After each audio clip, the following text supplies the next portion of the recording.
Okay, so welcome back after lunch break. We have with us today Vision Kerikeri Carbon Neutral Trust and Kerikeri Conservation Trust. Welcome back. Here, I think this is your third appearance.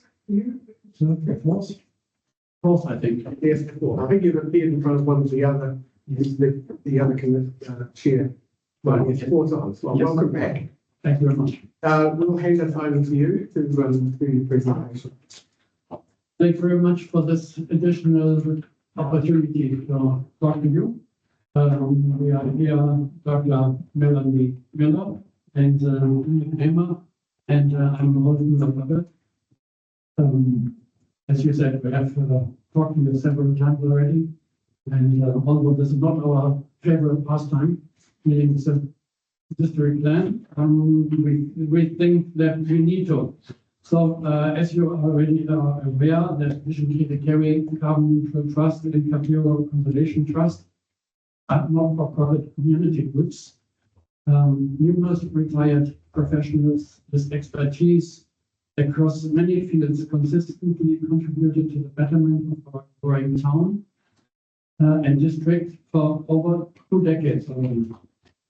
We represent hundreds of rate-paying residents who are deeply invested in the future of this community, not for personal gain, but for the well-being of our land, rivers, people, flora and fauna, and the climate. Our motivation is simple. We see the immense potential in this district, and we care about wise governance and clear, consistent rules. We understand that developing a district plan is a complex task requiring vision for years and decades ahead. However, we believe that the current draft leaves too much to discretion and lacks the clarity essential for sound decision-making.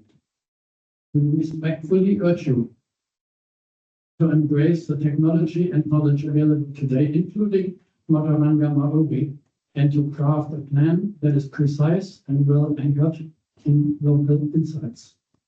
Our community deserves a framework that protects its future and provides certainty for all.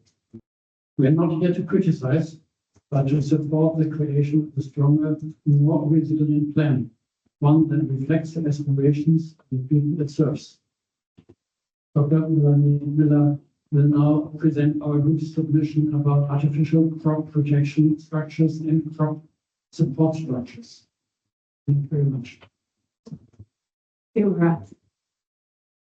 So our statements have the following topics: the artificial crop protection structures, crop support structures, which is such a mouthful. If it's okay, I will just refer to them as man-made structures or cloth structures, if that's okay. Or what, those will be fine.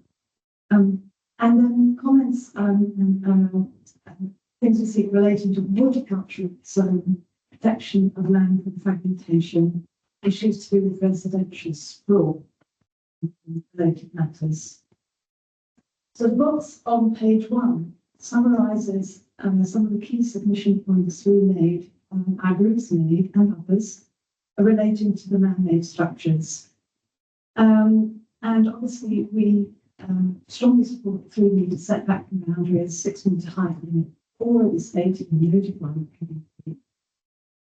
As the Commission has called for additional rules and standards for the structures that are actually near the boundary removed, other public land, residential utilities, specific ones, not across the board, but just for those structures near a road, other public land, residential utility.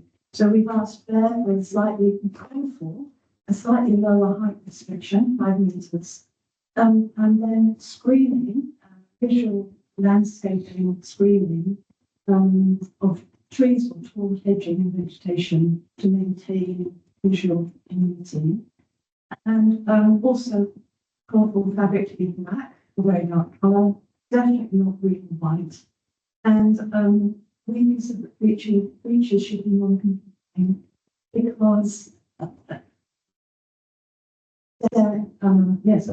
there is issues that I will bring below. There were a range of submission points supporting this position. The blue box below indicates the Section 42 Officer recommendations relating to the man-made structures, and the blue, the black underlined writing is the reporting officer's recommendation. Vision, and the blue text. Sorry, the darker blue text are our amendments to their amendments, to their recommendation. In other words, under pillar 1, I'd like to see the word or replacement added in the first line, so that when cloth or a structure is replaced, the rules here would apply, limited status rules would apply. Under point 3, we'd like to delete the part about dark green material. You'll see in our later comments, there's a picture on page 3, for example, of a green cloth, typical polyethylene cloth that's used. One of the problems here is that in bright sunlight, certain angles of light, it actually looks lurid, fluorescent green, not like anything you would see in the natural environment. There are problems with the green, even dark green. We would like the latter part of point 3 to be deleted. Written approval of the owners of neighbouring land or the road controlling authority would not be a wise route to take. In our experience, talking to residents who live next door or opposite, unique man-made structures of this type with cloth, some of them felt under a lot of pressure by orchard owners to actually sign written approval. This is actually quite common with consents in general. People feel they don't want to offend their neighbours, so they feel some kind of obligation to sign written approval. That's a separate problem. But anyway, there's no point reinforcing it by including that in. It would be much better in the visual meeting simply to require black material. We have actually compared the existing structures in this area and looked at the colours, and black is definitely the least visually dominant, although still visually dominant.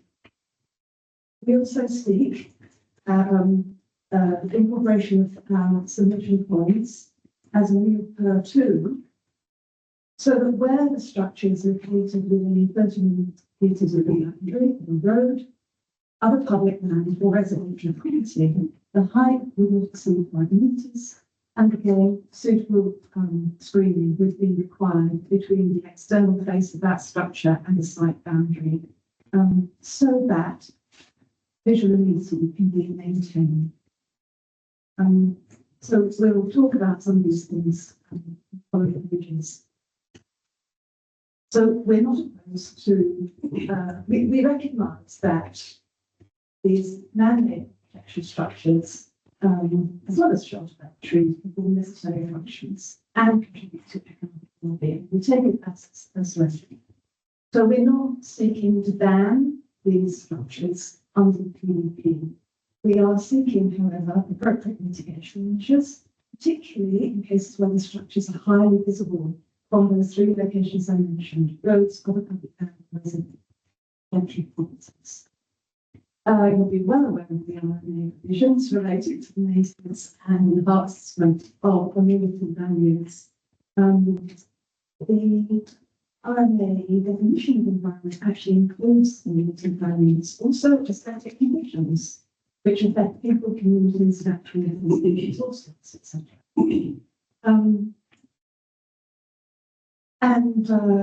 You're also well aware of section 7, particularly in regard to the maintenance and enforcement of values. We also have become aware through various consent processes of the RMA Schedule 4, Section 7, which seems to be ignored in cases, but matters that must be assessed in the assessments of environmental effects do include any effect on those in the neighbourhood as specified, and where relevant, the wider community. And it does also include physical effects on the locality, including the landscape and visual effects. As I say, that was often ignored in practice. So, visual dominance. This is one of the issues. And you can see on page 3, figure 1, just a couple of examples of some of the crop protection structures. Bearing in mind, usually 6 inches high, frequently 6 inches high. These are extremely tall structures. If these landowners were wanting to construct warehouses or huge buildings of this kind of size and height, we hope that the council would require something like visual screening by trees and vegetation, but there is absolutely no requirement for that in the case of these man-made structures for crops. So we see a strong need to mitigate visual effects. The ODP rule itself, the existing one, has been grossly insufficient at maintaining visual immunity in general, and certainly in this case. And the PDP, for example, contains no restrictions on the horizontal length or the total area of these man-made protection structures.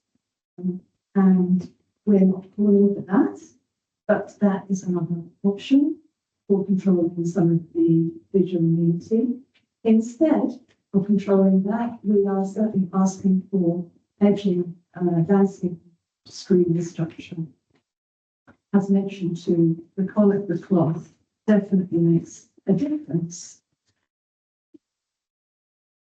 So figure 2 raises some of the other issues, it's on page 4, raises some of the issues that occur with these structures. Graffiti becomes quite common after time, particularly as the cloth, which is made of plastic, normally high density polyethylene, on various solids, sometimes they use nylon, but polyethylene seems to be the most common, and both things are plastic based in polyethylene and nylon, both types of plastic. As the plastic cloth degrades, it becomes very, very tatty. It flaps around the wind, it gets torn even more. It attracts graffiti in particular, but which is a visual community issue. But more importantly, the plastic cloth, as it degrades, it actually releases microplastics into the environment.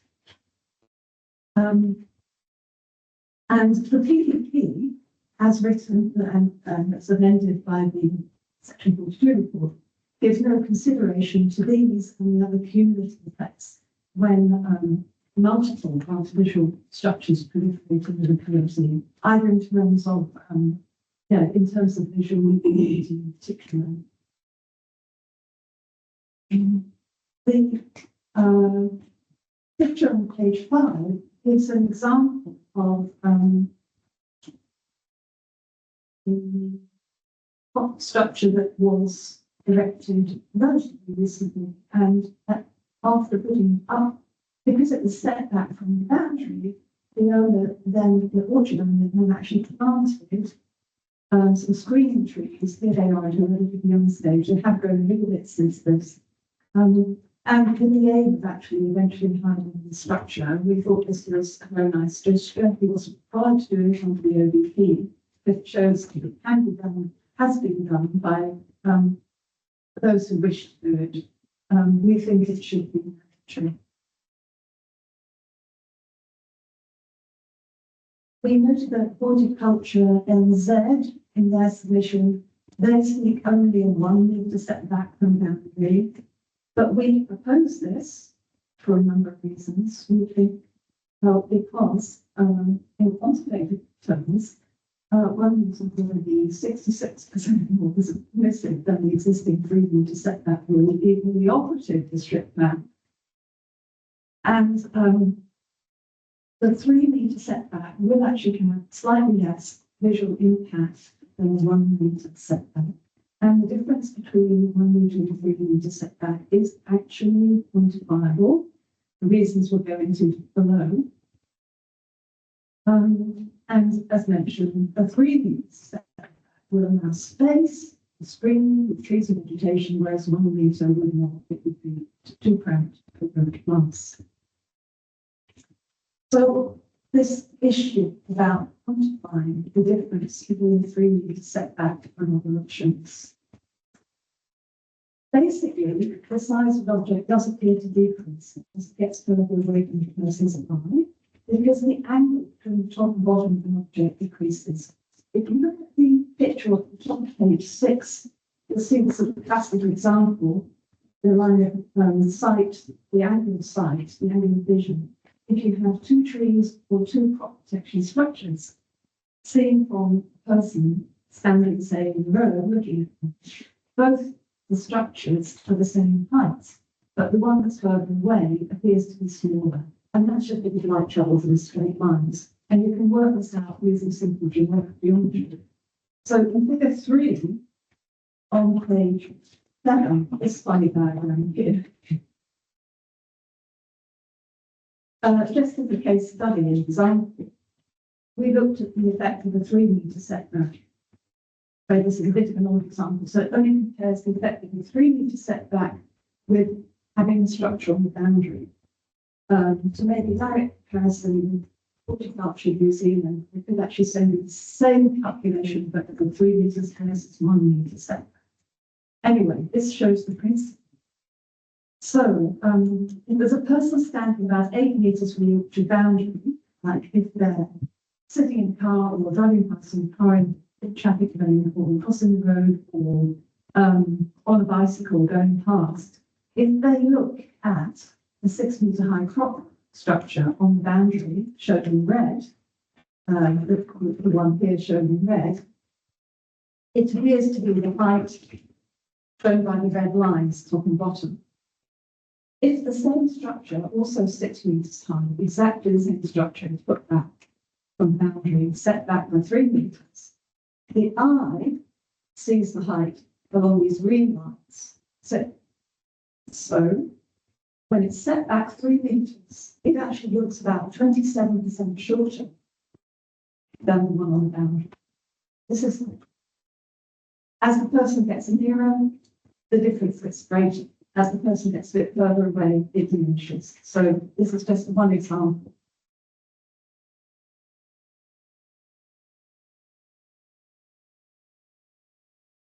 But the overall point is that there is a quantifiable difference between a 1 metre and a 3 metre setback, and probably about 2/3 to 7%, 18%, something like that.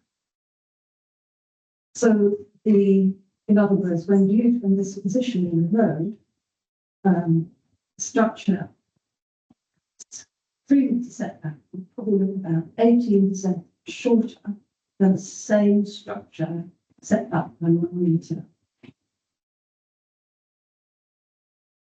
There are much wider effects as well that need to be considered for the crop structures, man-made structures. Predominantly, I'm talking now about the ones that have a single layer of cloth, because that is what is typically used here in the farming district. I haven't seen double cloths or any of the versions used. But scientific studies by Dr. Magdala and others have actually found that a normal man-made structure with a single layer of cloth, in other words, the structures that are used here in our district, they reduce spray drift and fine dust particles significantly less than a shelter belt of living trees. This is actually quite important. And you'll see on page 8, box 1, we've got the details of those studies in the top paragraph and a summary rise S3, but I'll come on to these. So the scientists did actual direct studies between the cloth structure and shelter belts composed of evergreen trees of various kinds. They found that trees with fine leaves, like needles, are significantly more effective at trapping spray and fine dust and other particles compared with the cloth structures typically used here. So, as a result of that work, a zestfully briefing paper on orchard shelter and spray prevention did conclude that the typical cloth structures capture some spray drift, which is true, but they allow too much spray to pass through compared to a live effective shelter belt of trees. And they concluded that the shelter provided by living trees of certain types is far more effective than the typical cloth structure. The New Zealand standard for the management of chemicals is a standard, obviously, the rule. That also concluded that natural live shelter is much more effective than vertical artificial shelter. The Northland Regional Plan has operative rules now on agrochemicals that aim to reduce risks to the environment. And the plan actually, for the reasons I've just mentioned, the result of this study, they require much greater buffer distances when an orchard lacks effective shelter. In other words, when an orchard lacks foliage and evergreen trees as a shelter and only has a cloth structure, the buffer distances are significantly longer. Sorry, I've said this an awful long way around, but basically, yeah, the cloth structures have significantly larger buffer zones that distances now required under the Northland Regional Plan when certain types of spraying take place. And you'll find just an example here in the green box on page 8. So, for example, with effective shelter means it's a shelter belt with trees that has continuous foliage from top to bottom and certain characteristics, preferably fine leaves with needles and so on. That's an effective shelter belt. And with air blast spraying, the buffer distance is at 10 metres. But without effective shelter, that means with something like one of these typical cloth structure, crop protection structure, the buffer distance is 3 times longer at 30 metres. I think for these and other reasons, several of the major horticultural producers have actually started or restarted planting or continue to plant conifer trees when they take away old or diseased shelter belts recently, instead of putting up new artificial crop protection structures. You know, some examples in Hero Road went up this year.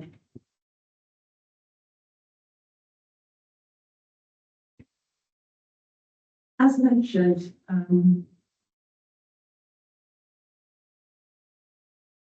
the regional plan requires larger buffer distances for orchard use that use the man-made cloth structures. However, those special large buffers don't apply to road reserves because roads under the section under the agrochemicals, in the agrochemicals rules section, road reserves, roads are not regarded as sensitive areas. So therefore, these special longer buffers don't apply to people who are walking on berms next to artificial structures, and there are a number of these in rural areas. So you've got dog walkers, you've got students walking to their school buses and back again, walking to their homes. You've got people cycling past, and the longer distance buffers don't apply to those road beds and the berms next to artificial structures.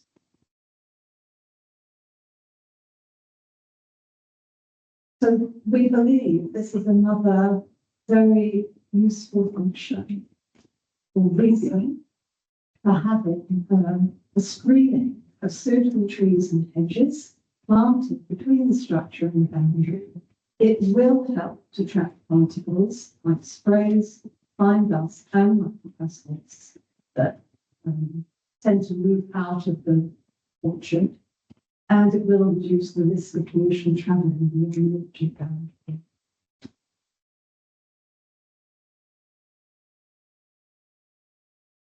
One other point that we raised in our submissions was that we wanted this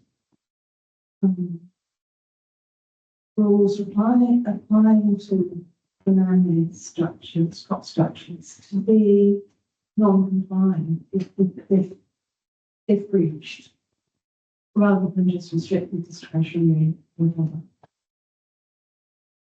We feel that it's the reasons we've given are important ones, and moreover, the cumulative effects of artificial crop protection structures are not taken into account in the ODP and not in the draft ODP.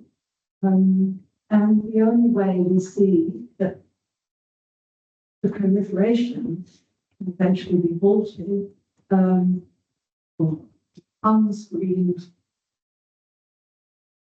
structures next to roads and rural properties, residential properties, would be to actually have a non-compliant status for breaches.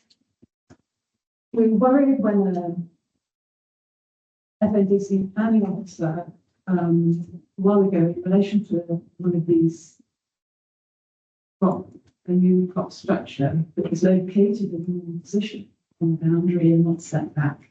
It said that when consent has been granted for one structure on the boundary in a locality, it's very difficult then to refuse others, additional ones. I don't know to what extent that is true, but they were quite adamant about it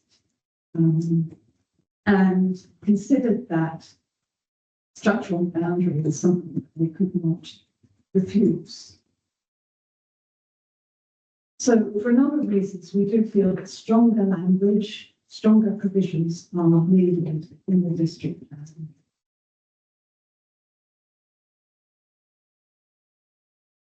To move on to another topic, on page 9, we had a few, we had comments also on the horticulture zone and other rural zones.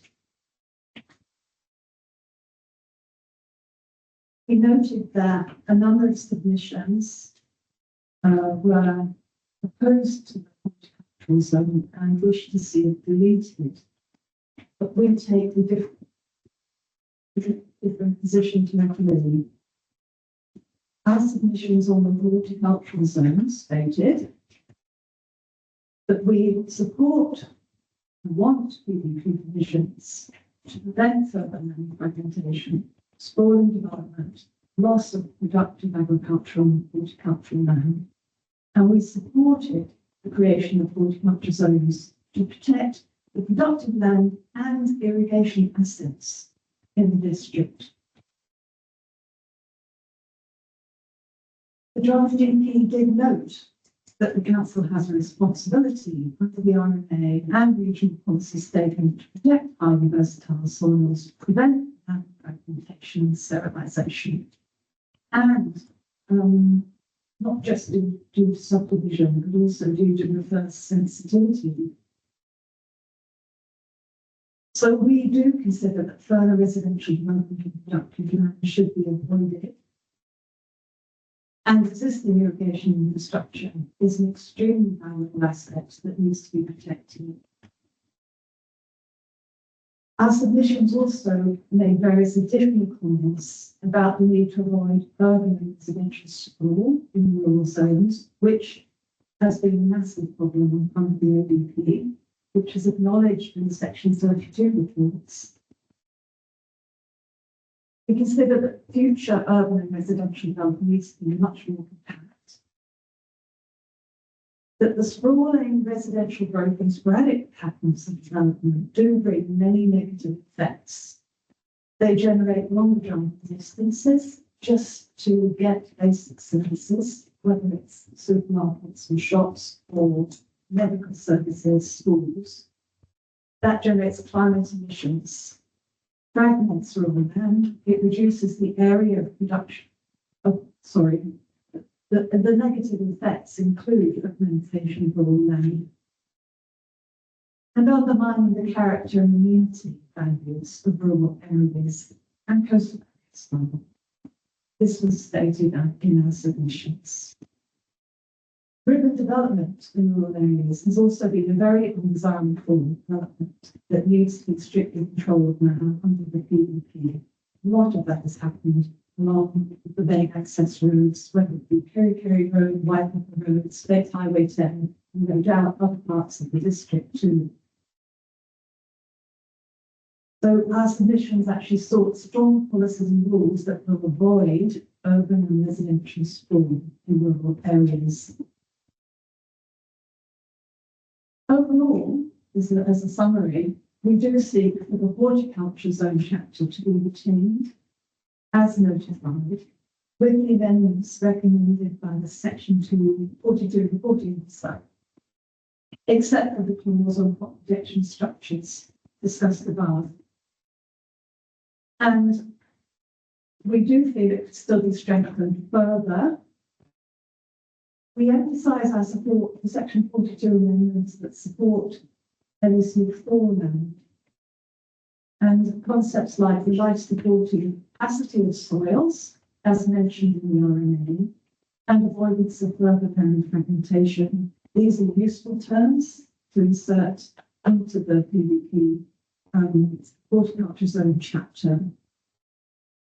We support the recommended increase in lot sizes for that zone, which were in submissions by NRC and others. We do think the horticulture needs additional text to protect the existing irrigation infrastructure. It's mentioned in the beginning in the overview, but we didn't see specific clauses that would really protect that. And there are a few other points that we bring up.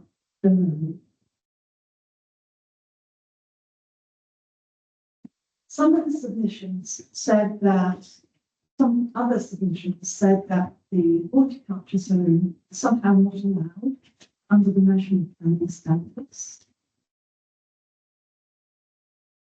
However, the national planning standards guidance on specific zones and the zone framework standard actually do specify that special non-standard rural zones can be applied to, and I quote, areas with special environmental characteristics that are particularly supportive of primary production activities, such as soil type, sunlight hours, and other climatic factors.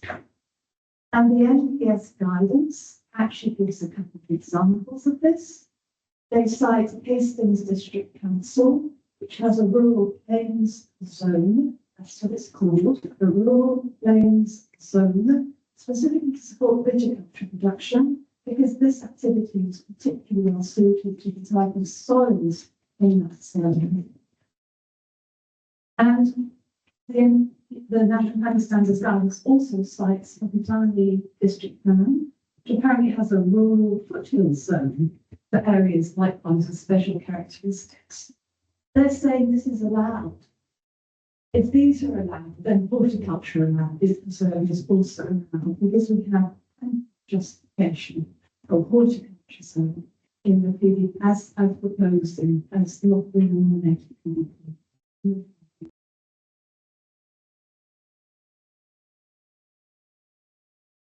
So box 2 on page 10 actually quotes various statements in those national planning standards guidance on specific zones relevant to the points that I've just made above.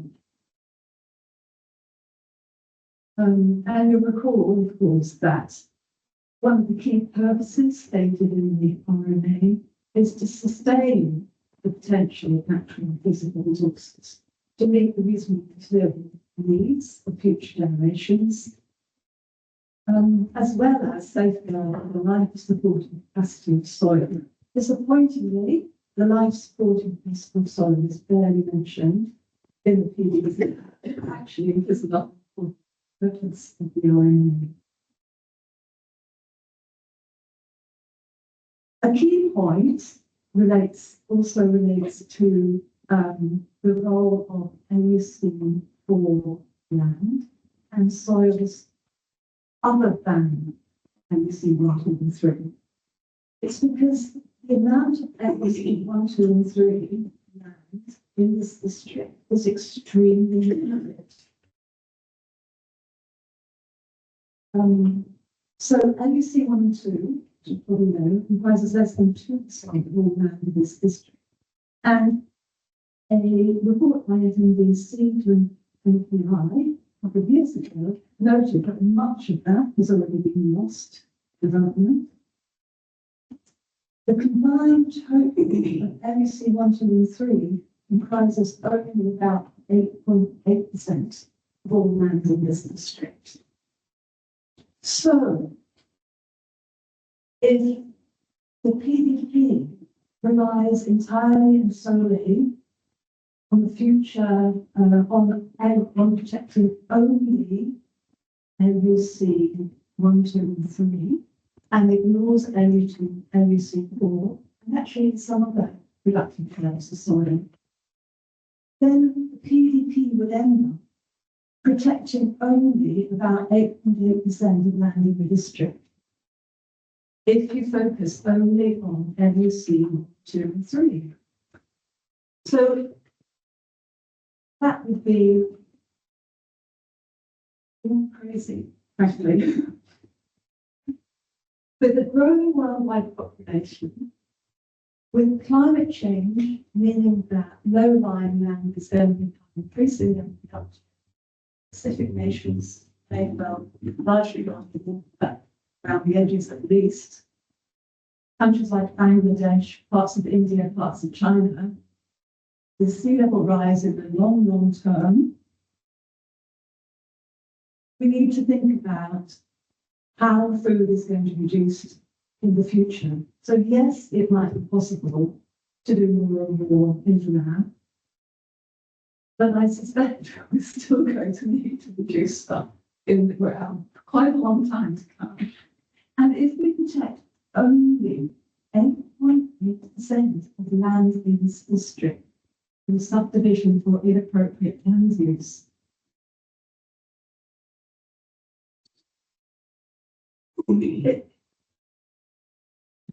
it makes me speechless just to think about it. So we have to protect other productive areas, particularly LUC 4, and wherever it makes sense to do so. And particularly, we'll take note of the fact that where LUC and some other forms of land are combined with irrigation, they can be very productive or sufficient. And so the role of irrigation infrastructure also is important and needs to be protected, as well as productive land. I come back to the RMA. Good productive soil and land is a strictly finite resource. It's essential for future food supplies, for future generations, and for economic and political well-being. I think we need to do quite a bit more in the PDP to really make sure we protect it adequately. But going back to some of the other reasons, economic well-being and benefits to the community environment, obviously. So the Infometrics report for FNDC earlier this couple of years ago noted that Kerikeri Waikapa's greatest comparative advantage is in horticulture.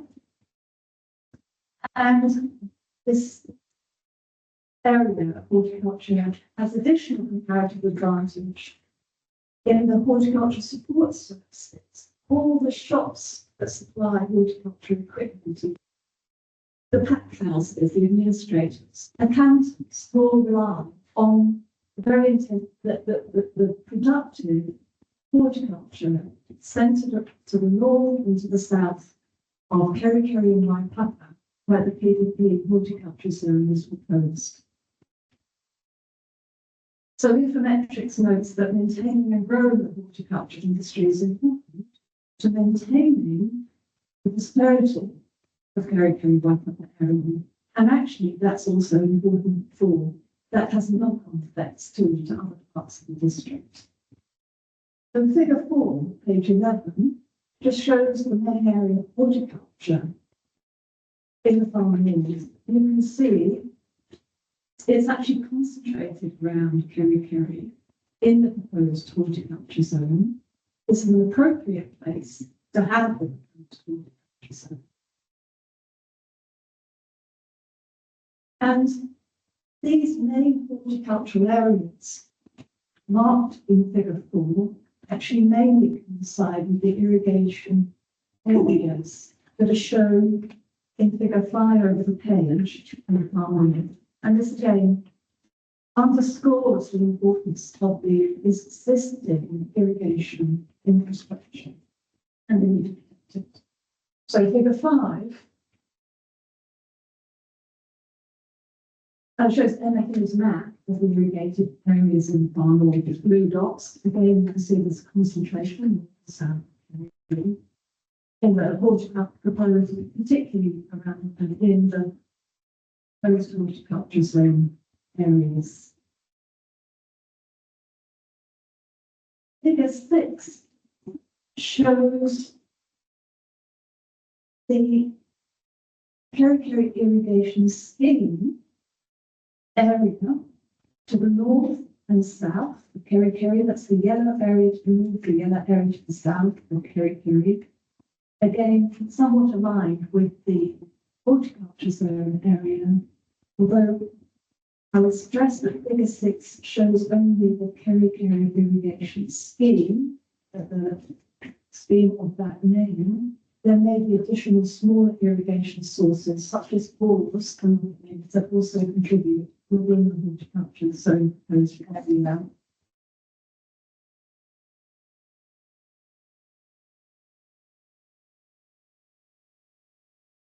So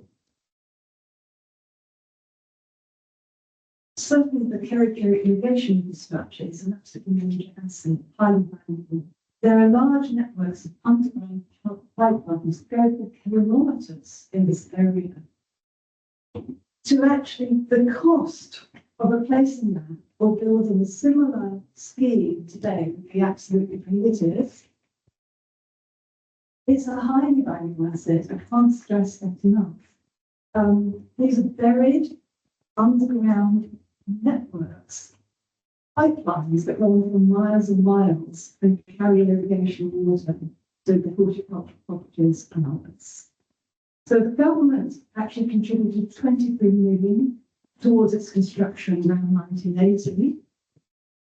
And the value of that in today's money would be way higher. So if the irrigation scheme existing contributes to the local economy, jobs, economic development. In addition, horticulture investments in this area are increasing. Since 2018, there was one company that invested around 80 hectares of orchard production, orchards. They invested in post-harvest facilities and upgrades. That's where your processing plants, sorting houses. Craigmore, big investor, has also made some massive investments in horticulture in the Kerry area. We should also remember that Maori horticulture nationwide is increasing. There's been 300% growth from the base since 2006. And at that time, the output was only about 250 million, but it was essentially higher now and growing. So there are many reasons for supporting the horticultural production by creating horticulture zone. And one more point related to irrigation. This will be increasingly important for resilience and future food production in farms, because newer indicates increased drought due to climate change in particular as time passes. So in conclusion on that point, it would make no sense to destroy or gradually destroy this valuable infrastructure by allowing further land fragmentation and encroaching with urban and residential development into the horticulture zone area. It makes no sense for many reasons. We're also aware that reverse sensitivity is still an increasing problem for the horticulture sector. And we know a lot more about this, and so I won't go into the details, but this is yet another reason why it's beneficial to have a separate horticultural zone that takes account of the need to protect existing and future horticultural activity from reverse sensitivity issues. To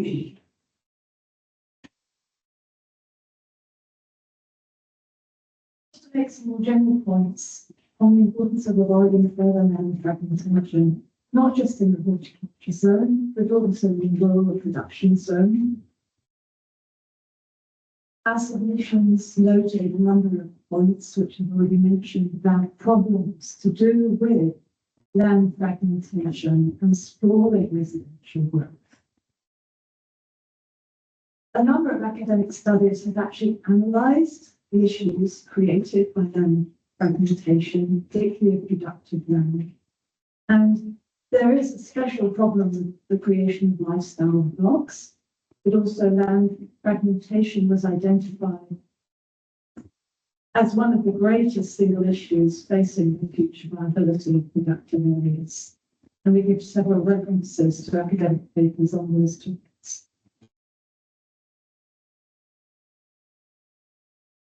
The FND's own submission to the MPI on the NPS HPL a couple of years back also referred to the problems associated with land fragmentation in this district. And we do consider that one of the most important roles of the PDP is to avoid further fragmentation, which will result in lost productive land, but also the associated supportive infrastructure and services that need to occur next to it. So it comes to lot sizes as well. We strongly oppose other submissions that seek to reduce the lot sizes in the horticulture zone and rural production zone. We consider that the rural lifestyle lot size should not be less than 1 or 2 hectares discretionary, because smaller plots would cease to meet the intended function of that zone and lead to unintended urban style residential in rural areas, which we've seen too much of already. The Section 32 report on the Environment Code correctly stated that the operative district plan has had a permissive subdivision framework, which has resulted in land fragmentation, loss of productive land, resource sensitivity issues, and uncoordinated urban development. We agree entirely with that statement, that the operative district plan approach has been far too submissive in terms of the subdivision framework as well as it's, but it has resulted in some very substantial problems in this district. We consider that reducing the notified PDP lot sizes in rural production or horticulture zones, as proposed by some submitters, would be an entirely negative step. It would make the PDP approach significantly more permissive, becoming more like the permissive ODP, which has lots of problems, and it would perpetuate those major problems that have been identified from that incident.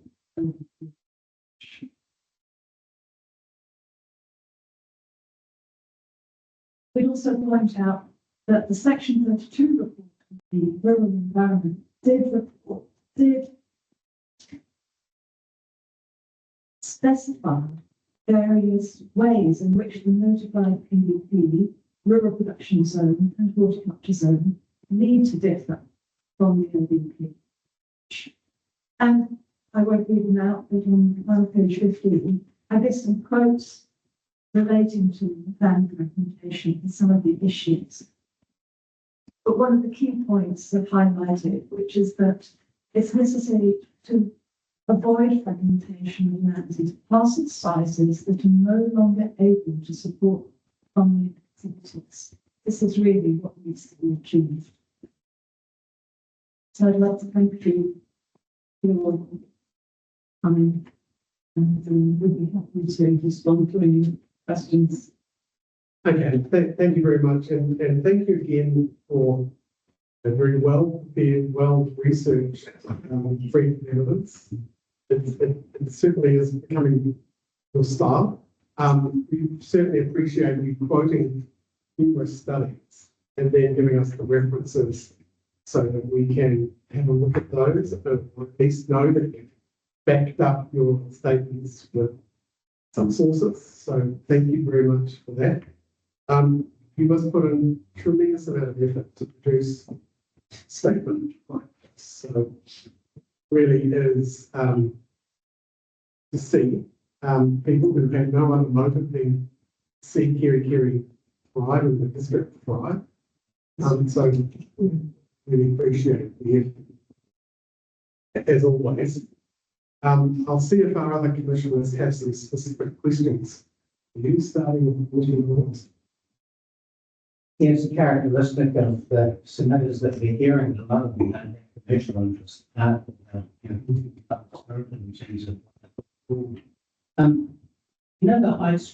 height of the structures that you're concerned about, non-compliance or not meeting the activity standard, flipping us to restricted discretionary activity to non-compliant. What's been put to us by Alison is that the RDA or restricted discretionary activity is appropriate on the basis that we can identify the sort of effects that are concerned about if it's over height. What advantage do you see out of non-compliant activities? I think that there are three, I don't have any compliments, I'm sorry, but we can provide further written comment on this question. I think one of the problems with the matters of discretion, and the discretion under the restricted discretionary list, was that the list was actually not sufficiently comprehensive. We could take another look at that and provide you with specific examples when you think it would need to be strengthened. For example, the cumulative of the structures isn't taken into account. But it would seem that the matters of discretion are quite comprehensive for a whole range of things present in the idea of an ADA was there's going to be a page full of criteria that they might use. Normally, maybe 3 or 4 matters of discretion need to be looked at. So if you're looking at the height of the structure and you identify cumulative effects, which is understandable, and it's really the visual impact is a certainly not. So what are the height of the plot structures generally very carrying out?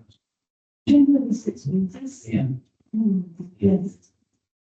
And if you would drive through Cathedral Road, Yes. you see them pretty close to the road, and they are so high, so you almost have a tunnel vision.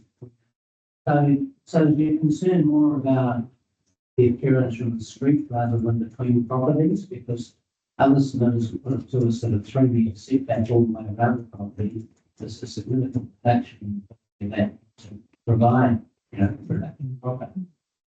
Is it only the street frontage or the road frontage you're concerned about? It's actually There are residents who are extremely concerned, I would say upset, that structures have been put up. Other setback grievance for on boundary, and they have no ability really to do anything about that. I can give you one example. There is an elderly couple that live in a house next door to the orchard. So along the street, we have the orchard, and the next door property is the house and garden of an elderly couple. The orchard owner put up a structure on the boundary, and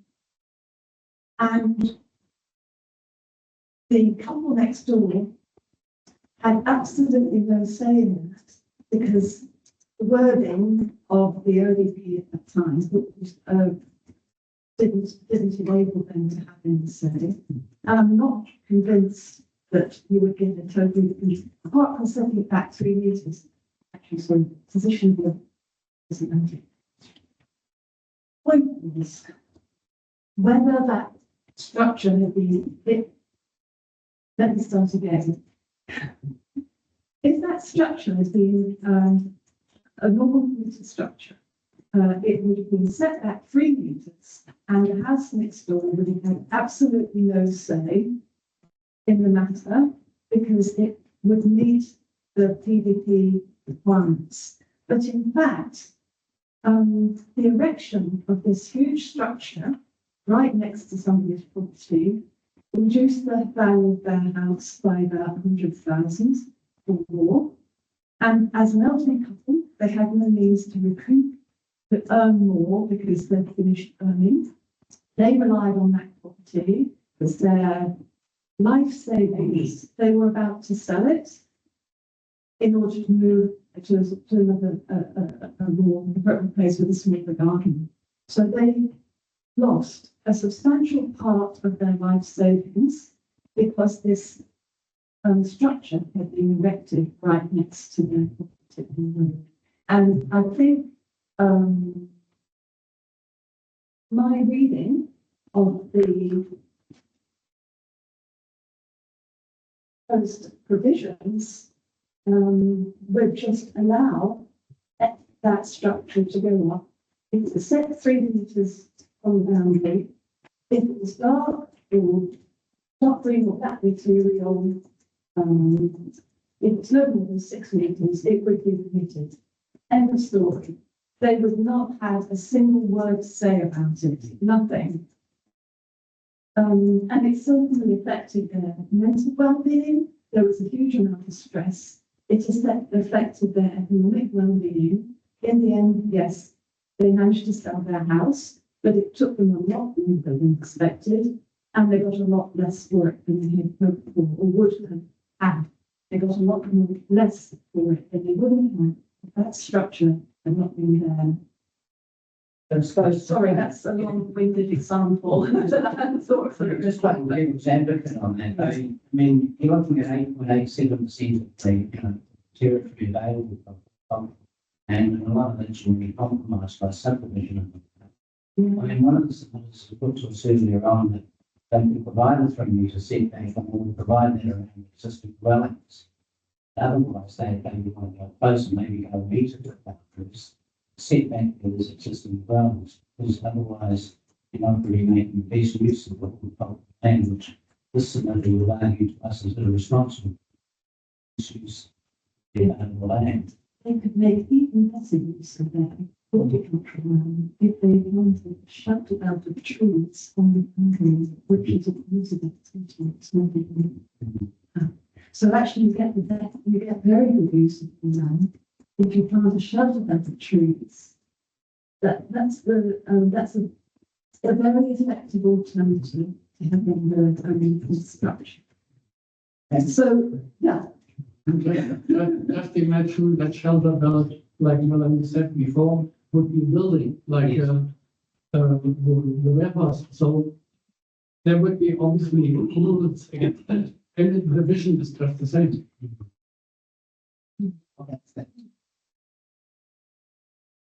maybe it's an effect of urban sprawl that you have residential properties next to them, not just in the first place. And so obviously that is a problem everywhere, where agriculture meets residential, or actually the other way around.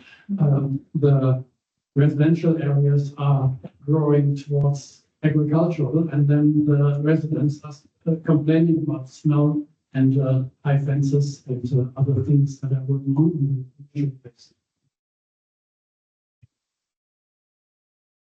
A couple of questions from me. Thank you. It's a really interesting topic, and one that I'm particularly interested in. Do you have any examples of the black ones? Because you got your photos with the white and the green, but are there any black ones that we just maybe go and have a look at? Yes, there are some, really good. Yeah, what? Yes, and I'm sorry that we talk about carrying so much. It's just that we do. This is what we know, this is where we have examples, but I would like to assure you that all of our groups are also very concerned about some of these issues where they affect other parts of the street. We're not just.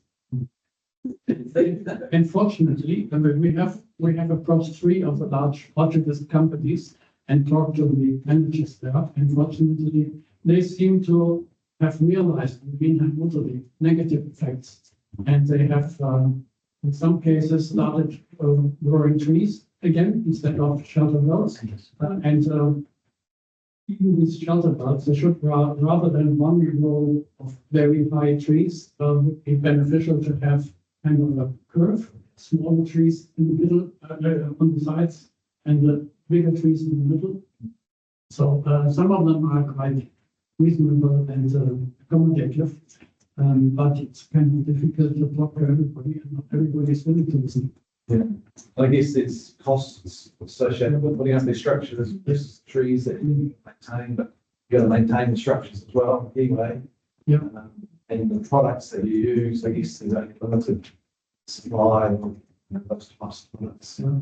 Well, we are just talking to much of this through the process whether we have a source of affordable undercut trees, and we put them in connection with Paihia group, which has a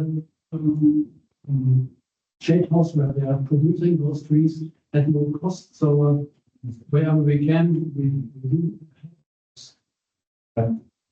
My other question is, I'm assuming these structures are in place 365 days a year. They don't take them down over. Okay. But the fault does degrade every time, so they need to be replaced to see the space. And after the 360 days, they often look like this. So really horrible. Yeah.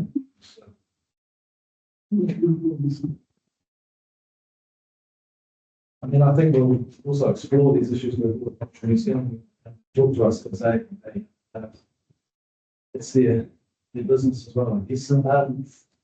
Page 9 of your to us, and the blue box, the last bullet point, saying the horticulture chapter needs additional text to protect the irrigation infrastructure assets, but you haven't given us any specific text. What is there anything should, how do we respond to that, I guess? Yeah. If the change is nothing. Well, Tomorrow. I was going to say, we normally allow quite a narrow window because we need to give our officers the opportunity, we need to review it, but also to, our officers need to have regard to that before they give us their written right? So, yes, if we can have that by the end of this week, I would encourage that. Yeah, I guess maybe it's already there in the text now. Maybe it's sufficient already, but if you're saying it's not, we'd like to know what those suggestions would be. Yeah, thank you. And then obviously, if you could focus on the hearing report wording, suggested change, because there's quite a few changes obviously relating to these artificial protection structures. So if you could focus on the wording that's been given to us by council officers, and then you say, well, it needs to go further, and here's what we think it should do. I think that would be best assistance to us and then officers. So, they adopt rules of use. We'll certainly send, we'll have consultation between groups and, Yeah. send some suggested. No, yeah, we would need that reason we protect. Yeah. One last one, sorry, last one again. That's to do with the lot size that you're talking about. You mentioned the rural lifestyle zone and the rural production zone. We had some discussion with the officers on the first day about what they recommended to us. And I think for the rural production zone, they're saying 40 hectares control activity, 8 hectares discretionary activity. Are you guys supportive of those numbers or are you looking for? 40 hectares, yes, 8 hectares, how does it compare to what is in the I mean, I'm sorry, I don't. Can we get back to your other questions? Thank you very much. And in the rural lifestyle zone, the notified PDB had 4 hectares control activity, whereas our officers are recommending 2 hectares control activity, 1 hectare discretionary activity. Is that Well, the effect, for example, of 4 hectare can be seen in the Tubbs farm thing. The first section is fully built, and what you can see, rather than the house being built and the rest around it being used for horticulture or agriculture or vegetables, it's all just grass. this is the Tubbs Farm, yes. like mowing grass? Yes. So interesting to drive through there and, there's, of all that highly valuable soil, land, there's nothing used for anything edible, being grown. That's 4 hectares. Yes. It's actually.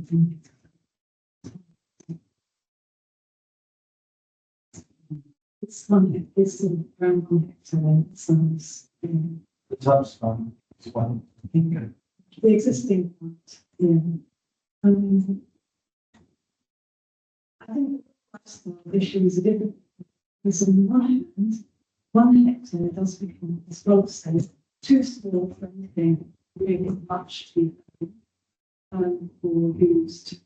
And the intent, section 32, the intent of the lifestyle zone was to allow something in farming and similar sort of some productive activity, or at least keeping some stock animals, horses, whatever. That doesn't happen really when you get down to 1 hectare. So it really depends on your intent.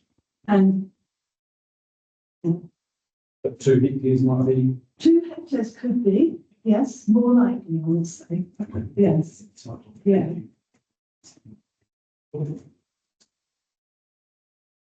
Yeah, in your summary on page 9, you refer to, you support the hectare provisions. I'll just refer to something you say, loss of productive agricultural and horticultural land. Horticulture zone to protect the productive land. Refer to protecting highly versatile soils. I see a contradiction in that when you want to remove your shelter belts back, you like the percentages, a 3 metre setback on a 4 hectare block is 7.5% of the usable land is lost. So every 100 hectares, we lose 7.5 hectares. And we're already a small. So what you're proposing, I just think contradicts what your statements say. It comes on the surface, it's that it is feasible as an alternative to use tree shelter belts, and then you don't lose that 3 metre setback. And the other thing is to protect, maintain visual immunity and also protect passers-by. Yeah, but that's, look at that from all your, that's great. What about the unintended consequences of that? So those shelter belts are predominantly either cryptomeria or casuarina. If you look at our roadsides, and for example, that shelter belt, the leaf drop and the rubbish laid up in the roadside drains, it's additional work. It blocks culverts, creates problems with our roads, and the health impacts. If you've got hay fever, pollen out of the cryptomeria tree nails you. So there's just a few things like that. So I get your point, and I hear that you prefer a live shelter belt. I don't think there's any provision in the plan to keep a live shelter belt from it, but that's another issue. The other thing you referred to, reverse sensitivity and people relocating to productive land. How do you propose to house workers? Where would we house them? I think there's allowance already for work accommodation. I'm pretty sure there's allowance to work accommodation here. And we do recognise that that would be a needed thing. I think we've said that the ancillary activities that horticultural activity relies on can also be in the horticulture zone. So work accommodation would come under that heading. I'm pretty sure that's already here in the chapter. See. When you talk about future evolution development needs to be compact, you'll be aware of our infrastructure restrictions. The expansion, particularly that sewage system. That's just a comment. The other one, when you referred to the water, you showed the horticultural areas and the water supply. Irrigation is they own all that infrastructural irrigation system, and they're in the business of selling water. Are you aware of how much they sell to the lifestyle blocks and the Kerikeri Township? It's a lot. Yes. The other thing is you've got the Manawai and the Wainaro dams, which currently feed these areas you referred to in your little orange, yellowy, green map there. Yes. Are you aware of the two other dams that are being built, Manawi and Otahuere? Yes. So there's a massive opportunity for increase in irrigation of some other soils around Paihia, the highway, one in North, Takaraka, and so on. I think that's what. Which will help the economies of those areas as well. Yes. But rural production don't cover them. Nobody else. Is it? So,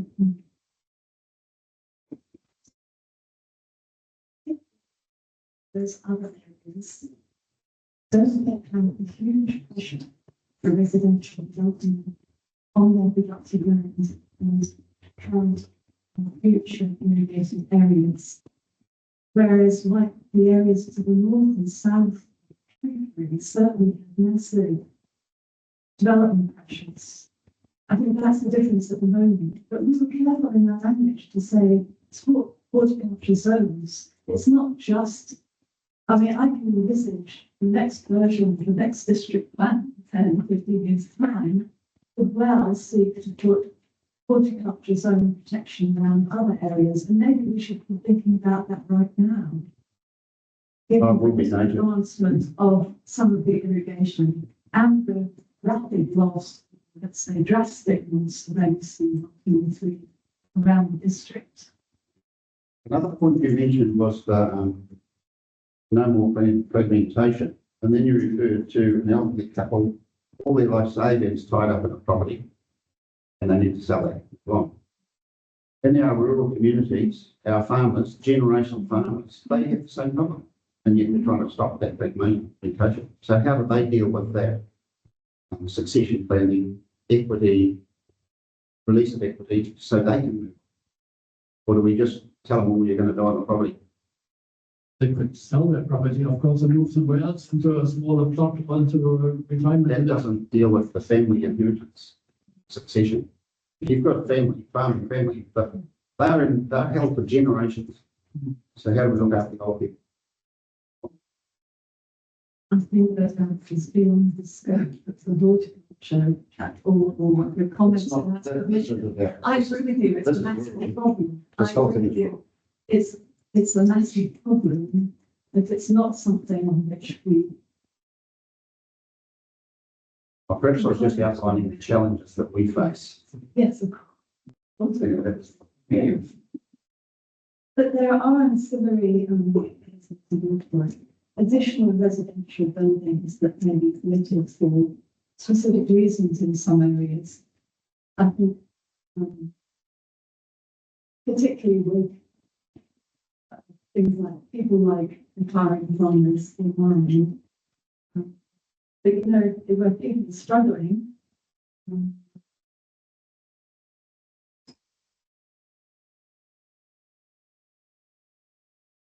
Okay,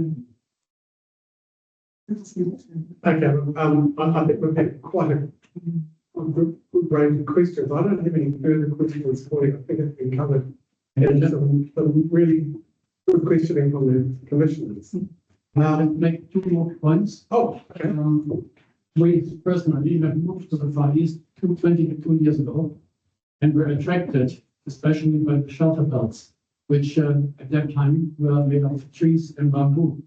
So in the meantime, those trees often have been cut down and replaced by shelter belts, which doesn't make the area very attractive anymore. That's one point. The other point is, while the DDP may not be able to say anything against clause itself, we need to realize we are talking about carbon neutral trust now. We are concerned about climate. So these clause materials are made of plastic, out of mineral oil. So they will have an effect, of course, on the climate, as well as when they dehydrate, you have microplastic in the ground and in the waters, which is worldwide a huge problem. So, and then maybe since you mentioned the height of the fences, if we could reduce the height of the fences from 6 meters, say to 4 meters, the visual effect will not be as bad as 6 meters. Yes, I think that those 2 points have come across quite clearly in your submissions. And look, I think you raised some very important issues relating to amenity. It's part of the mix. It's focused maybe on production, but there are amenity matters considered as well. I think your evidence has been very helpful with that side of the argument. So, I just was going to say, you sort of prefer black cloth, and this might sound a little bit flippant, but I'm assuming shades of grey. Dark grey does not just have to be black. I think the issue with non-reflective, would that be, is that what your primary concern was, that it was that the green was reflective? So would if there were to be a amendment to that provision, would it be a dark non-reflective shade? It's like the natural shape. Yes, well, green is natural, but I think what you're saying is that, but that's reflective and not natural. Yeah. But you can get quite dark green, that is non-reflective and quite natural, correct? Yes, yeah. Well, we have been walked around as well, looking at lots of different colours. And well, there's a limited range actually, probably over 4 at the moment. For some reason, I don't know the visual mechanics of this. Black actually just to the eye disappears more than the other 3 colours, white, green, dirty white. When we And I don't have an explanation for that, but if you look at they say at the ones near Paihia Airport, you can see some black ones. They're not in particularly good condition, but they sort of keep in the face less, just a bit less than the other colours. Okay. Well, thank you very much again for a very well prepared and considered submission. I'm sure we'll see you again in a hearing next year. So we'll see you then. Thank you very much. Thank you. Thank you for your time, and questions. We also take questions. Now we have our Fiona King. We can hear you a little bit earlier than expected, which is good. I think we're just going to take a little 5-minute break. Mostly for my own benefit, because I need something. Encourage anybody else.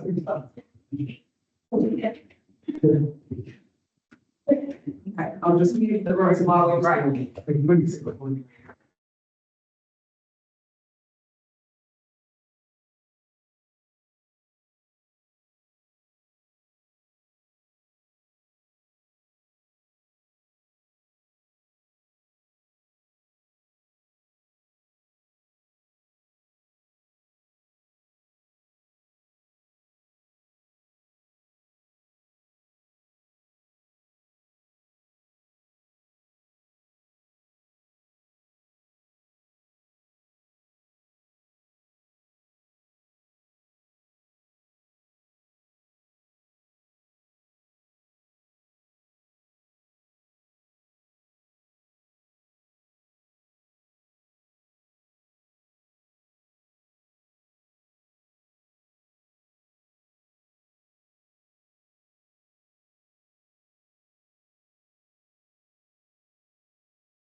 Good to go. Okay, good afternoon. And Ms. King? Okay, we're ready for your submission. You've given us something in writing. You're more than welcome to read that out to us. Which I And I've emailed. got the original one and asked any questions in regard to my submission. From my family members and about 3 pages on it was I mean, the other one came this morning. Okay. Right. Good afternoon, commissioners. Thank you for coming to the north. My name is Fiona King. I am a farmer, and my children are dairy farmers, beef farmers, etc. And we also do horticulture. I'm just listening to this morning today to wonder whether we should actually restrict how many children we do have. We make it a better pristine world if we limit our children or our grandchildren. I've lived rurally all my life and care deeply about our rural communities and the well-being of farmers and farming families. It's not easy to be a farmer these days. The cost of farming has increased hugely, and the hardest part of all has been the huge increases in regulations, both from councils and central government. Farmers have to make enough money to live on, and they shouldn't have to be specialists in planning or finance in order to make a living. However, that is what it feels like. There are so many different regulations that are being heaped onto farming in the rural sector. And it is pushing our young people not to carry on farming and now leaving no succession planning for older farmers that are retiring. I would like to see the Farnells District Council support our rural communities as much as possible, especially with our district plan rules. To make this as permissive as possible, and to encourage the use of rural land and not to create barriers to being a rural person in the Farnells. Our towns in this district are not cities. Our closest place we've called a city is Kerikeri. We have 41 small communities and mostly rural land. Our townships are service centres to provide food, goods to the rural community. Allowing rural subdivision and rural land use will be good for our community if the largest area of our district is rural, and therefore the largest number of people with land in the rural areas will be hugely disadvantaged if the planning rules are changed to make rural subdivision and rural land use harder. We are a very poor district. We need options and to open up opportunities, not restrict rules to create more barriers to use our land, and have options for production, housing, other uses. Our council has included smaller lots, such as 2,000 square metres or 4,000 square metres within their subdivision provisions, such as Rodney Council and our Farnells District Council in the current cooperative plan. It is requested to allow a 4,000 square metre restricted discretionary rule for subdivision in the rural zone with a balanced lot to allow for smaller rural lifestyles while allowing for farming activities to continue. Not all people want to live in cities. People move to the Farnells who have open space in rural areas. The one thing that the Farnells has compared to other districts is huge land area. And people who are moving want to have rural blocks and be self-sufficient. We don't have a lot of housing, and we can't afford to build new housing as the land values in the Farnells are much lower than other areas of the country. We can't build houses in low areas as this will be over-capitalising. The value of the house and the land will be more than the market will pay. The rural title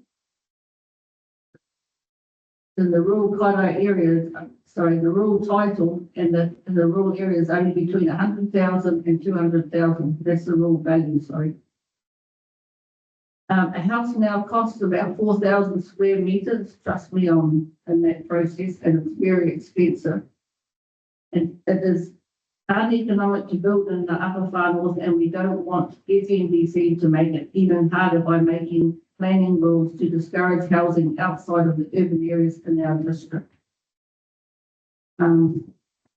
In the upper far north where I live, our workers on our farms find it hard to find housing. We need to have housing on our farm to provide the option for them to live there, or they won't take the job. When they apply for a work, they always ask, is there a house available? Is there a local school close? They don't want to be sending children away. They're not that worried about being close to a city.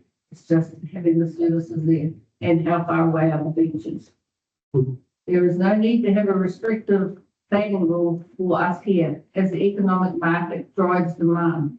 It is much cheaper to buy an existing house in Kaiwera or Awanui or rurally than to buy a section and build. The market needs to catch up with the cost to build, so supplying more rural lifestyle sections will provide more options for our farmers' communities. One solution to address this problem is to allow affordable housing. One solution to address this problem to still allow affordable housing is to allow rural lifestyle titles and rural production zones. I do not believe this will have a huge fragmentation effect on the far north of the rural land, as we have one of the largest rural areas of land in the whole of New Zealand. And also we have many small community settlements in rural locations that are not on reticulated soil, sewer or water, i.e. Pukenui, Waihara, Pikau, Pihapua. The existing restricted discretionary subdivision rule to allow 4,000 square metres should remain, while allowing for the larger balanced area titles also. This will allow both a rural use and also a smaller title for housing that can have a housing loan from a bank instead of the rural banking higher interest rate loans that farmers have to pay. The existing residential intensity rule of 1 dwelling per 12 hectares as a permitted and 1 dwelling per 12 hectares as a restricted discretionary and 1 dwelling per 4 hectares as a discretionary activity should remain. This allows for practical use of rural zone areas, and this rule hasn't presented an issue under the current plan that we are aware of. Please support our rural people to stay rural. Do not make rules that force people to move to the cities, the towns. Like myself, I want to live rurally, but I need practical options within planning rules to allow older people, also younger families, to be able to live rurally to match the banking requirements for smaller titles and lower the land value situations for our district, and also allow a mix of rural activity on larger titles. This keeps the community and families together. As soon as you're asking, like myself, being on a dairy farm, to retire, that I can't because the house is there, I have to move off, and the family would want to take over the farm. Fortunately for me, we have been able to have that opportunity. But to actually tell me to move to some urban area is not what I would want to do, and it's breaking up that community. What would I call like the hierarchy, the elders looking and supporting the younger ones in the schools and the children's sports. Being able to be there to coach, to take them to sports, etc. All of that would be broken up if the older people would have to move off. So that's why I encourage to be able to get the smaller block that you can for retired people on the farm. In conclusion, Lindy was going to be before me, but she's going to be tomorrow, so don't worry about that one. But we need opportunities to open up opportunities, not restrict rules to create more barriers to use our land and have opportunities for production, housing and other uses. We are a poorer district. We have the 41 small communities and mostly rural land. We don't have a lot of housing and we can't afford to build new housing as the land values in the far north are much lower than the other areas of the country. We can't build houses in low value areas as this will be overcapitalised. Please support our rural communities in the far north and keep the 4,000 square metre restricted discretionary subdivision rule for the rural zone. Also the residential intensity rules that match the existing operative plan. There is no need to have restricted planning rules for us as the economic market drives the demand And there's a couple of other things for me is no housing, no labour, no food. And producing food, example, my son is doing sweet corn right now. We need a number of people in. And what are we doing? Having to find backpackers, trying to provide accommodation for them because we can't, well, it's sort of hard to build it on the farm and to keep them there or to keep them within Kaitaia, Pukanui, as far north as Ngātaki, to be able to grow this fruit. So if you can't have the labour, you're not going to be able to provide the food, whatever anyone says. The other thing that's happening in the rural community is that we all have to be aware of. More mapping has taken place and more land has been taken away from us through rules and plans, i.e. wetlands, i.e. significant areas. And all of this land is what we still have to pay rates on and be restricted from being able to use it with no opportunity to agree or disagree with it, just peers on a plan. The other thing I would like to suggest is housing. Housing shouldn't be put in the rural or rural living or rural production. A lot of it can be considered on soil types. There is a lot of soil types, particularly in our area, that can be used for housing really well. It's not really productive. It's on pan, and these rules should not be restricted in those types of soils because that's where houses should actually be.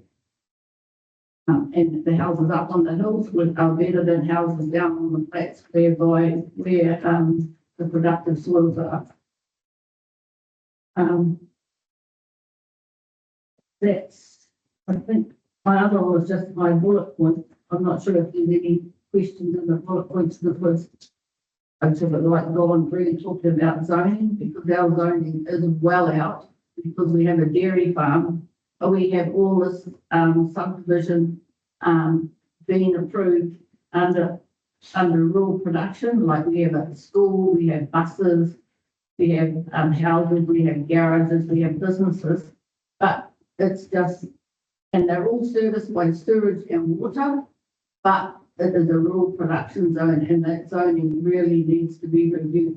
We don't have a rural living part there, it's just straight into rural production and it's all serviced by town water and sewage. And then I just talked about the larger blocks, whatever people think when they're 40 hectares, they're uneconomic.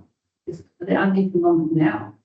When you talk about trying to stop it, unless they're very good at farming and they're going to subdivide into paddocks to manage stock, and you work out how many stock you can have per hectare, you're going to have very little hectares, and then the regional council come up with the new farm plans whereby 20 or more hectares of arable land must have a freshwater farm plan certified, or 5 or more hectares of horticultural land use, or 20 hectares of mixed use. And this is another one of the rules that overlays all of this rural production area.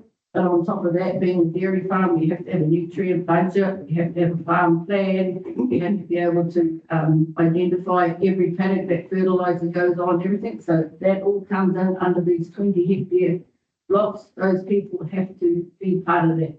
They want to have animals, they need to have NATE numbers. All animals have to be registered. They have to have an animal health board number. They cannot send stock away. They cannot go and have stock killed without having those numbers there. And it creates not a rural lifestyle, what people are thinking they're coming to, but it creates a really big headache. And then you get into all the rules about, listening to the other ladies, about weed control 10 metres from a mound boundary that they must be kept cold, that kept clear, whether it's gorse, whether it's ragwort, whether it's any of these new weeds that are coming in. People who want to go and move into having a lifestyle block in a rural activity, 20 hectares is way, was it 40 hectares, isn't it? Way too great.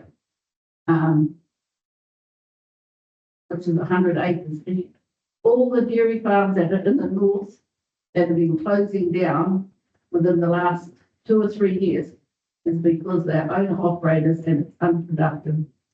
And a lot of the owner operating dairy farms are older people now, 40, 50, 60. You won't get the young ones doing it anymore.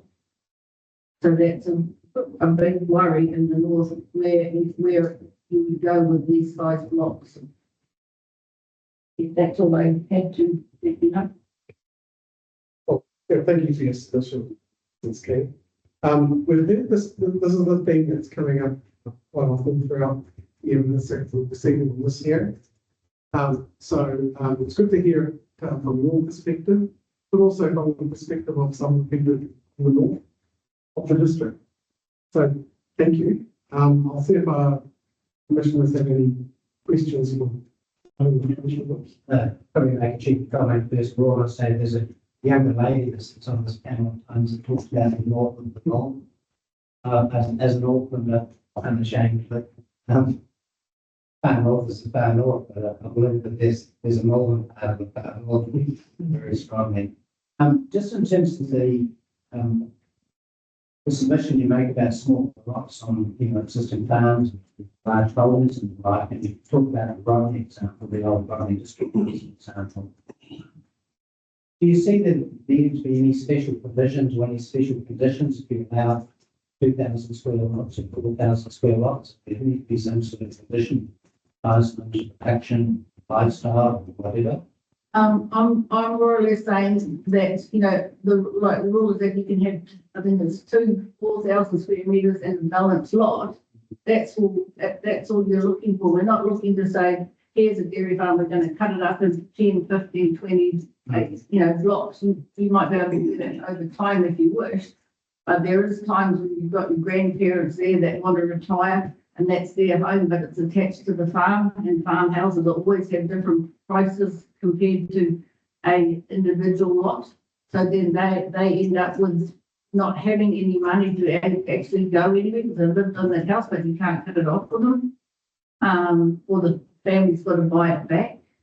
And the likes of, in my thing, well, I have the grandparents next door and now I've got, I've become the grandparent.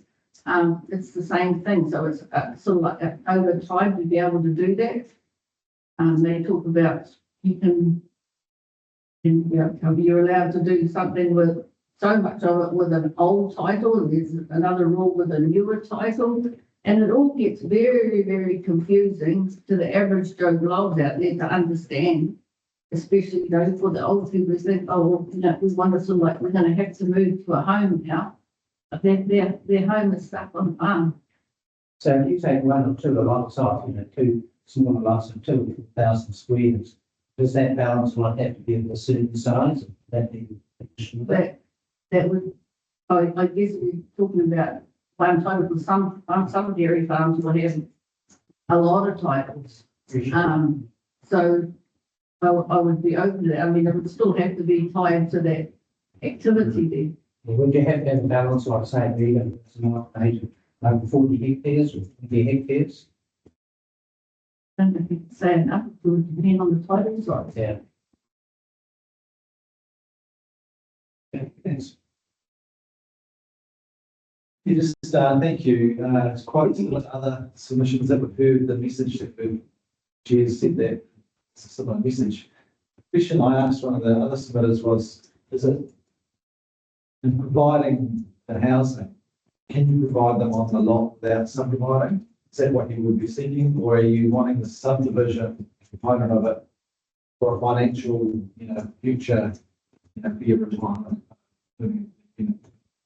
Is there a difference there, or is it? No, there is a difference because some farms have the houses on it. Yeah. Unfortunately, the rating rules from FNDC don't actually decide for that at all. Yeah. So what it encourages is, if you're paying per lot, you may as well have a lot. Yeah. Even though the whole building, everything's in it, because this farm district council was only rated on land, not on buildings or anything like that. But I would say that there will be a certain amount of houses, and I know I've got them, that don't have titles. Yeah. That are there that you can just put on there, but as time goes on through succession planning, the farm either stays productive or the farm will have a number of titles that may get broken up anyway, because you'll be breaking down the productivity of that. I mean, my examples to you is we've got one dairy farms, 300 hectares. It's just economic, but if it was 100 hectares, it's not economic. If it's 40 hectares, it's gone. Our dairy farm that we've got is actually being made up over, you know, I don't know, 40, 50 years, and it has 7 cow sheds on it. That's where the world has gone. And now we've probably got to a point that it might be going backwards now. And it's the productivity, what you can make, what your profit is. It's not about the price of the milk or that. It's the difference between the expenses and the income. And that margin there is not changing a lot. I guess the other question I had was, is it your preference that the operative planning provisions are better than what's been proposed? Right. I don't think we can handle on the operative provisions compared to the proposed provisions that further impact the start. That's, I hear you. Just one question, you mentioned banking requirements, so funding probably the interest rate. You know, the actual differential between the residential rate and the commercial or rate? About 2.5%, you know, how you can get a housing loan and how you can, it's a farm loan. That's the difference between having a block and not having a block. So that title allows someone to come in and so if our current residential rate was 7%, you're saying the farm would be paying on that? Yeah. Yeah. A lot of money. A lot of money. It's a lot of money per day when you're in farm for millions. Yeah. It's a lot of money on these avocado, which is when they're getting no money from them. Well, so that's. Yeah, I was just thinking of even just the residential bill, you know, to Yeah. say that 2.5% on 100 square metre house, 400 grand. And your 100 metre square house is a little house these days. All these young ones want big things. They don't do. Still 200 a week. Now, I lived on Stuart Island. I know what it's like to survive off the land, but I don't think the generations of today know how to live off the land. Thank you. Thank you. Did you say, sorry, I might have a couple of questions. Just to run through that. Did you say you lived on Stuart Island? Yes. Deep south of the farm? It's Far. down there for 15 years. No power, no generators. Breakfast for good though. Yeah. And he got sick of that. He was traded for pork or beef or lamb. I'd like to be in a situation where I got sick of great. For my sons, I'm quite familiar with the previous rugby district and I had a lot to do with its implementation, particularly in rural areas. And the experience that we found with Rodney is that they had, like Kiri, they had an area called Omaha Flats, highly productive land, very good with horticulture. Couldn't quite beat Kiri to the market first. It was like about 2 weeks afterwards, but it was, highly productive land. Also highly desirable for subdivision for wealthy orchards. And we went to right beside Omaha Beach and coastal areas. They introduced a provision where you could create a 4-hectare horticultural block. And you had to build a shade house and had that ticked up. And then there was this little cottage industry where this guy would turn up, erect a shade house, and orthodox would come around and tick it off. And then the Orton family would move in and become their livestock. They wouldn't do more. And it seems to me, and my experience with Rodney was they thought, wow, this was a really well-intentioned rule, but they've got appeals. And then they also had a retirement block provision.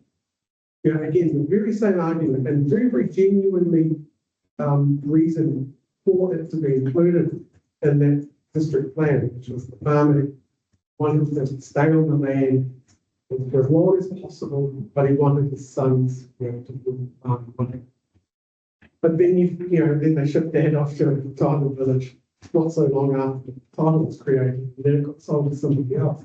Are there ways in which we can avoid those sorts of, in your experience, being in a farming community for all this time, are there ways in which we can enable those sorts of things for the right reasons, but stop it being abused by people who want to live in rural areas but not necessarily farming? I'd say like timing thing that they have to be there for so long. So in this day and age now, like dairy farming was for generations, so was beef or things like that. But these days, with the moving world and economy, and that you have to be able to diversify, and often diversify in a hurry. If one industry is productive and one industry is down, just like right now the avocado, which we can't sell them for love nor money. And so now you have to look at, okay, then we're going to put some stock in there, or we're going to take it out, or we're going to do some market gardening or things like that. So it's too hard to label land that it is a dairy farm or it is a beef farm. For that reason, you need to be have the ability to move like that. Okay. Well,